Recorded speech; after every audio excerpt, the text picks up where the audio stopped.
धाराशिवमध्ये शक्तीपीठ महामार्गाच्या जमिनीच्या मोजणीवरून पुन्हा शेतकरी आणि अधिकाऱ्यांमध्ये वाद झालेला आहे। तुळजापूरच्या वानेवाडी इथं जमिनीच्या मोजणीकरता आलेल्या अधिकाऱ्यांना शेतकऱ्यांनी रोखलं। यावेळी शेतकरी आणि अधिकाऱ्यांमध्ये शाब्दिक वाद सुद्धा झाला। महामार्गात जमिनी गेलेल्या 100हून अधिक शेतकऱ्यांनी या ठिकाणी ठाण मांडलेला होता। या दरम्यान पोलिसांनी काही शेतकऱ्यांना ताब्यात सुद्धा घेतलाय। त्यामुळे या ठिकाणी मोठा गोंधळ उडाल्याचं बघायला मिळालं। जे शेतकरी खूप मोठ्या प्रमाणात विरोध करत होते, आक्रमक होत होते, त्यांना पोलिसांनी ताब्यात सुद्धा घेतलं। ही धाराशिवची दृश्य आपण बघतोय, ज्याचा उल्लेख आता काही क्षणापूर्वी शेतकरी नेते राजू शेट्टी करत होते। सोलापुरामध्ये शक्तीपीठ महामार्गाच्या मोजणीला शेतकऱ्यांचा विरोध आहे। बार्शी तालुक्यातील शेतकऱ्यांचा शक्तीपीठ महामार्गाला विरोध आहे। बार्शी तालुक्यातील शेलगाव आर आणि तुळजापूर तालुक्यातील सावंतवाडी गावाजवळ शेतकऱ्यांकडून मोजणीला विरोध होतो आहे।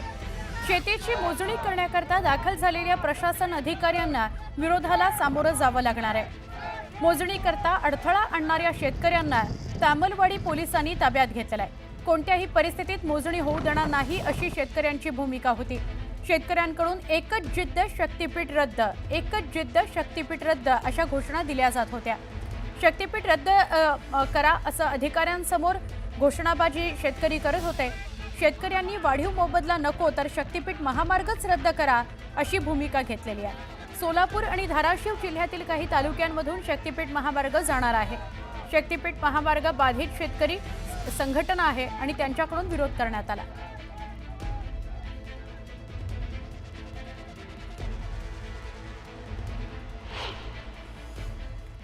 धाराशिवमध्ये शक्तीपीठ महामार्गाच्या जमिनीच्या मोजणीवरून शेतकरी आणि अधिकाऱ्यांमध्ये वाद झाला। त्याच्याविषयी आपण अधिक जाणून घेणार आहोत। आमचे प्रतिनिधी आपल्याबरोबर जोडले गेलेले आहेत, बालाजी निरफळ।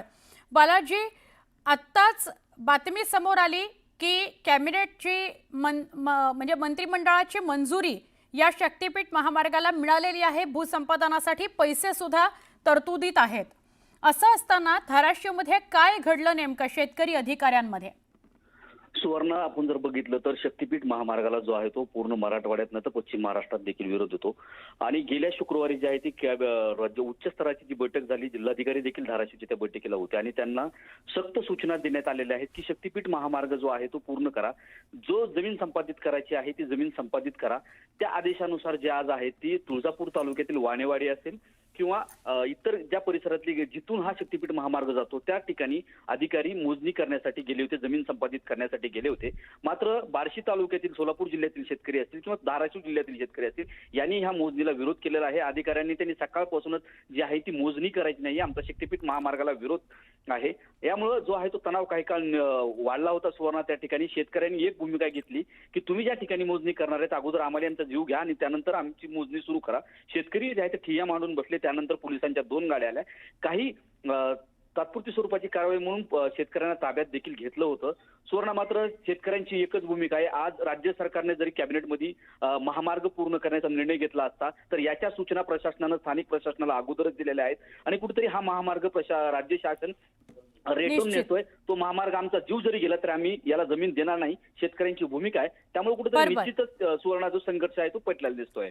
अनेक भागात संघर्ष बघायला मिळतोय। शक्तीपीठ महामार्गाच्या भूसंपादनामध्ये अडथळे येत आहेत। धन्यवाद माहिती दिल्याबद्दल बालाजी।